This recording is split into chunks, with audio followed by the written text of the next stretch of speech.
Good morning, it's Friday, June 9th, 6 a.m. Central. I'm Philip Streible, Chief Market Strategist at Blue Line Futures, giving you a metals minute here. So, precious metals are mixed overnight. You got gold unchanged right now, 1978. You got silver up a nickel, 24.40. Copper unchanged, 3.79, and platinum down $2 at 10.12.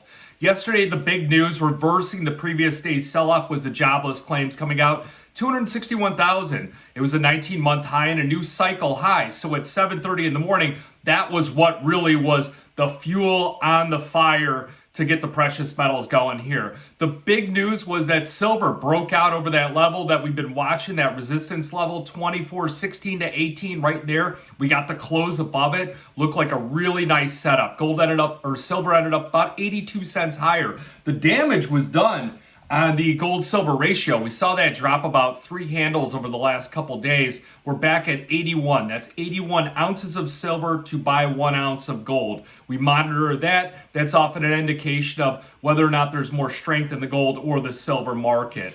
Other news here, there were reports that the U.S. and Iran were close to a nuclear deal. Those reports were later rejected by the White House. That was where we saw crude oil futures sell off about $3 at one point. It was a great opportunity to add to your core longs on the December contracts. We got a lot of clients adding to those positions. Now, there was some overnight economic news in China. I think that's really why we've got this muted reaction here in the precious metals. The Chinese PPI, it continues to deflate. You know, there are calls to Beijing for them to provide more stimulus. And I really believe that they will come in, they will support their economy. It's not a matter of if, it's just a matter of when. That is going to put some tailwind boost to the copper market, the crude oil market. Silver won't want to be left out. And then also that gold market should trail behind it. So you'll see that gold-silver ratio continue to break down if China does that kind of stimulus. So looking at the charts here today, gold's got some work to do. We still got on this August contract, we're sitting at 1978. We got to get through that 2000 level. We got to get through 2008. Then we can start challenging the 2050. Silver, we got a real nice breakout. I'll post a chart. We got an inverse head and shoulders pattern, one of my favorite patterns back to the upside.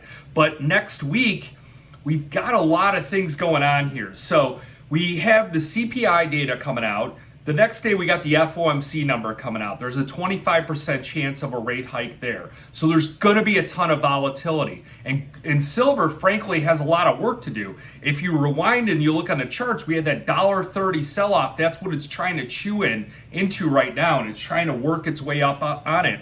If you go to May 11th, that was when the UK raised rates and the PPI unexpectedly rose much more than expected. Two very hawkish indicators came out, and that was what the dagger on May 11th was. So we're kind of coming up to that same time frame where we've got CPI coming out in the US, we've got an FOMC meeting, we got a lot of things that could be perceived as hawkish. So what I'm going to do is I'm going to look at some of the cheap 1 week to expiration put options on things like gold, silver, crude oil, copper, anything that you're overweight on, and look for some protection on there in case there are these unexpected events occur, and then we can look to build new positions on there. So if you have any questions, give me a call, 312-858-7303.